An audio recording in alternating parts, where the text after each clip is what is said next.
शिवाय। बाबा के सभी दुलारे, प्यारे और हृदय में वास करने वाले सभी भक्तों का, शिष्यों का दरबार में स्वागत है।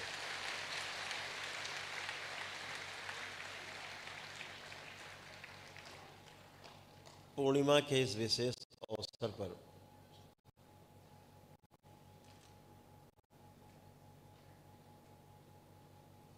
जो सृष्टि में एक व्यवस्था है,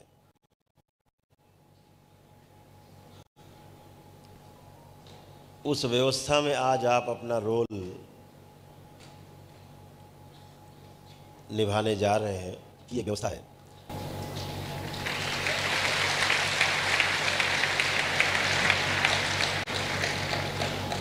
करोड़ों करोड़ों लोग ऐसे हैं पूरी सृष्टि में जिन बेचारों को इस पूर्णिमा का, ध्यान साधना का महत्व ही नहीं पता है, उसकी जानकारी ही उन्हें नहीं है। तो ऐसा नहीं है कि उन्हें कभी जानकारी नहीं होगी, कभी उनका भी समय आएगा, लेकिन आपका समय आ चुका है जानकारी का, इसीलिए आप भाग्यशाली हैं।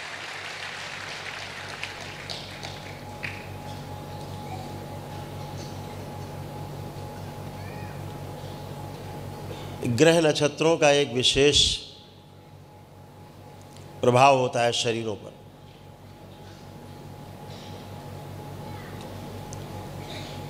ज्योतिष विज्ञान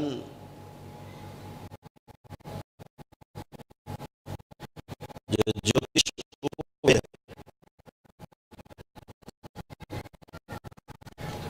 वो शरीर के ही रोगों कष्टों की गणना करता है।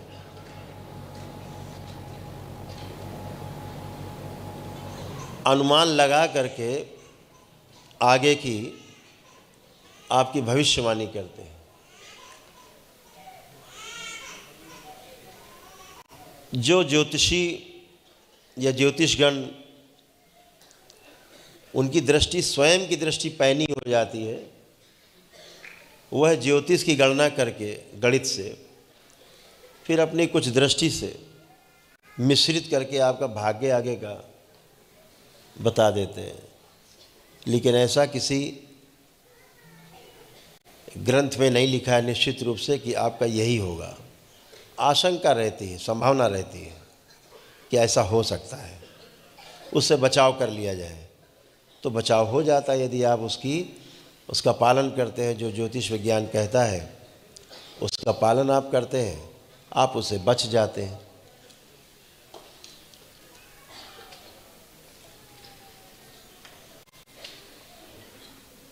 जैसे बाहर काले बादल छा रहे हैं, ऐसा लग रहा कि बरसात होने वाली, घर से निकलते समय माँ छाता देती है कि बेटा इसको लेते जाओ, हो सकता पानी गिर जाए, तो आपका इससे बचाव हो सकता है।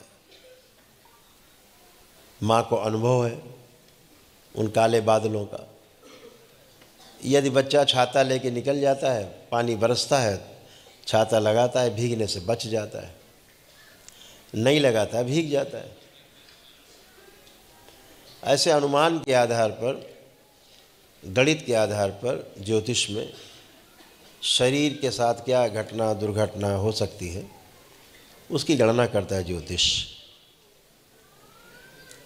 लेकिन शरीर के साथ रहने वाला जीवन जो आपके अंदर बैठ के सुन रहा है, आपके अंदर बैठ करके देख रहा है, समझने की कोशिश कर रहा है, ये आपका शरीर नहीं है। अभी आप अपने चुटकी काट के देखिए, चुटकी काट कौन रहा, फिर ये देखिए, फिर देखिए शरीर कष्ट को हो रहा है कि किसी और को हो रहा है। सारे अनुभव करिए। तो अभी तक ऐसा कोई ज्योतिष विज्ञान नहीं बना जो आपके जीवन के बारे में गणना कर सके। जीवन आपके कर्मों से प्रभावित होता है। वो आपके कर्म स्मृतियां लेकर के आता है, कर्म भोग लेकर के आता है, उसके आधार पे जन्म होता है, उसी के आधार पे जीवन यात्रा होती है और उसी के आधार पर मृत्यु होती है, पुनः जन्म होता है। जीवन संतरने का उपाय किसी ग्रंथ में नहीं।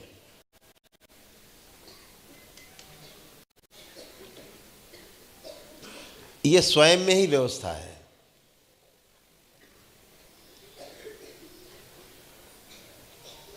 आप जब महागुरुओं के संपर्क में आते हैं, पूर्ण गुरु के संपर्क में आते हैं, ध्यान साधना की पद्धति अपनाते हैं, उस परंपरा में जुड़ते हैं, स्वयं प्रयास करते हैं, तो ही इन कर्मों से मुक्ति मिलती, कर्म भोग से मुक्ति मिलती है, तभी ये स्मृतियाँ नष्ट होती हैं।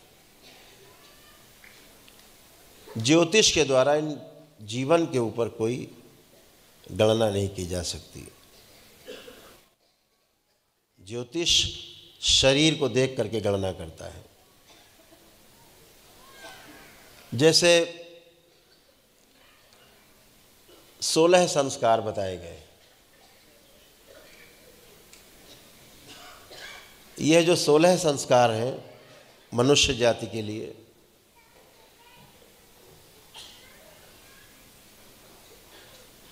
गर्भाधारण से लेकर के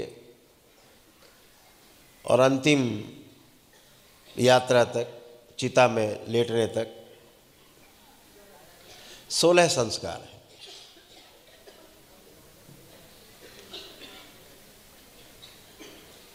इन 16 संस्कारों में जो सबसे ज़्यादा महत्वपूर्ण है वो गर्भाधान संस्कार है।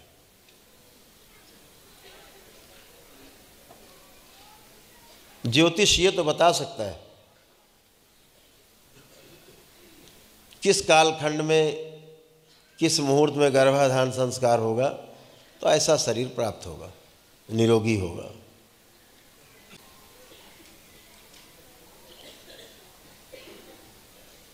कुछ अनुमान लगा सकता है उसके स्वास्थ्य के आधार पर, ऐसे ऐसे ग्रह नक्षत्रों में जो लोग पैदा होते हैं तो कैसा उनका जीवन होता है। लेकिन पैदा होने के बाद वह शरीर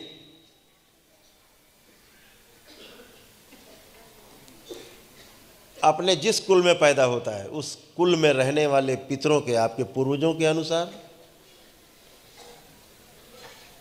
उनकी स्मृतियों के आधार पर,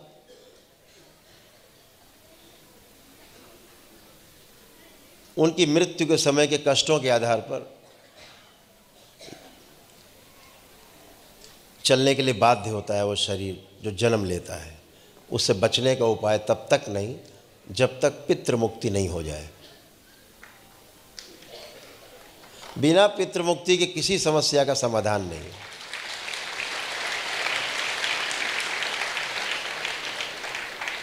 और आप ये सब करके बैठे हैं।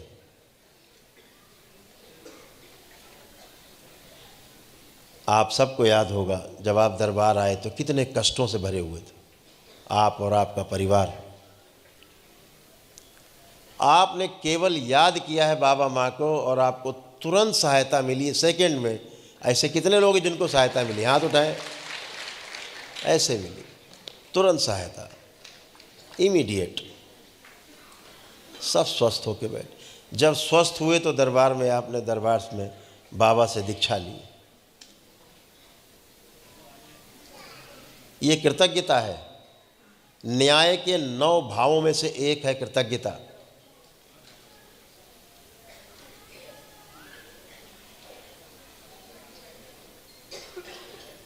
जब हम कृतज्ञता ज्ञापित करते हैं किसी के प्रति तो उसमें समर्पण का भाव रहता है, श्रद्धा का भाव रहता है, आस्था का भाव रहता है, विश्वास का भाव रहता है।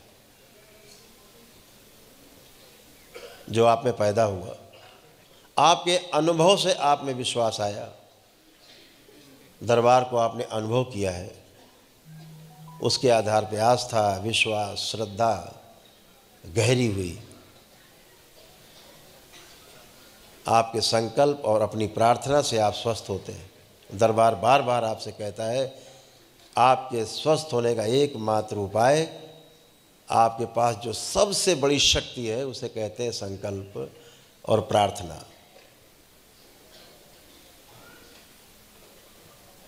यह शक्ति मानव जाति में सबके पास है। शर्त एक ही है कि आपकी प्रार्थना और संकल्प तभी पूरे होते हैं जब आप किसी महाशक्ति से, महागुरु से, पूर्ण गुरु से और सकारात्मक शक्ति से जुड़े होते हैं, तभी आपके प्रार्थना और संकल्प पूरे होते हैं, अन्यथा सब उल्टा होता है।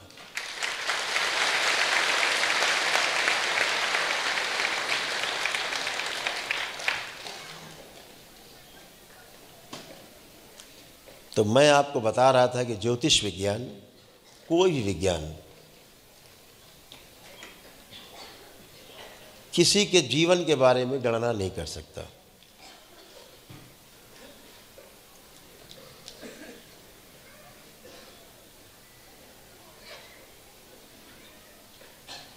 वह कर्म के आधार पर ही होगा।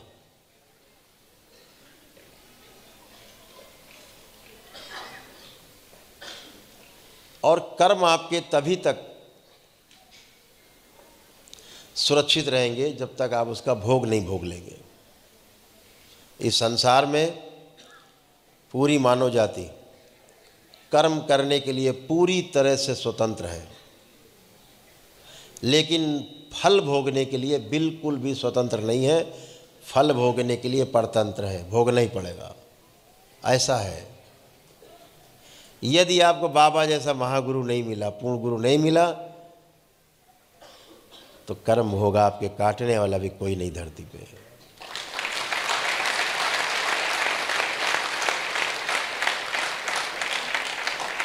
आप बाबा से जुड़े, आपकी तमाम स्मृतियां, अरबों खरबों स्मृतियां नष्ट हुई। जब तक वह स्मृतियां थीं तब तक कष्ट ही कष्ट थे। जैसे ही वह स्मृतियां नष्ट होती, सब गायब हो जाती है कष्ट। इस संसार के 90% रोग नकली।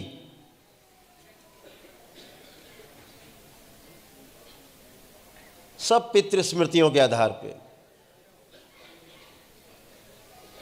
आपकी जन्मों जन्मों की कर्मों की स्मृतियों के आधार पर कष्ट निर्मित होते हैं। जैसे ही स्मृतियां नष्ट होती हैं, आपके कष्ट स्वतः ही नष्ट हो जाते हैं। यह एक व्यवस्था है। अगर प्रश्न नहीं होगा तो उसका उत्तर नहीं होगा पुस्तिका में। प्रश्न पत्र में अगर प्रश्न लिखा है तो उत्तर देना आपका अनिवार्य है।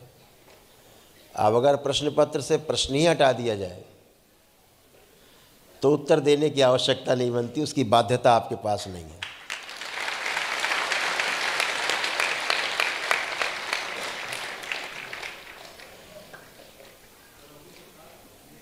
दरबार आपको, हर व्यक्ति को जो दरबार से जुड़ता है उसको ब्रह्मांड की यात्रा जरूर कराता है।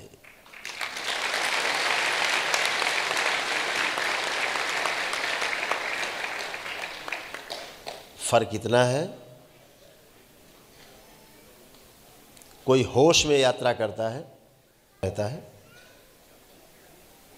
कुछ लोग बेहोशी में यात्रा करते हैं, आभास रहता है, याद नहीं रहता है।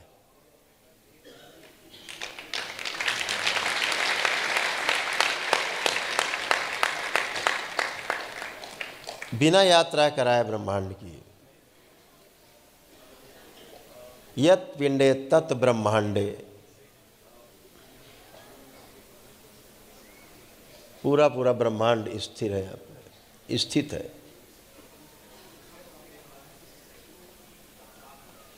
तभी महापुरुषों ने कहा यत् पिंडे तत् ब्रह्मांडे। और ये यात्रा कब शुरू होती है? जब आप भूतकाल और भविष्य से दोनों से निवृत्त हो जाते हैं।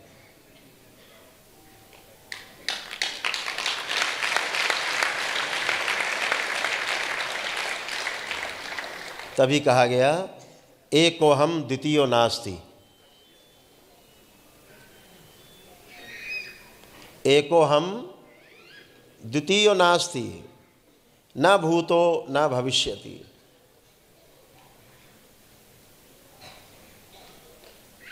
दूसरा तभी नहीं रहता जब भूत और भविष्य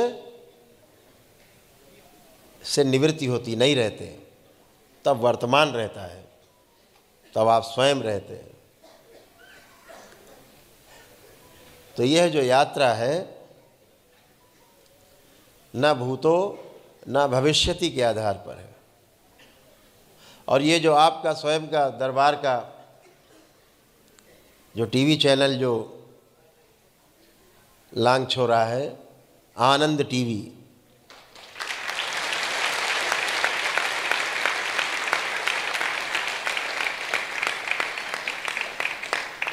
ये उसकी टैग लाइन है, न भूतो न भविष्यति।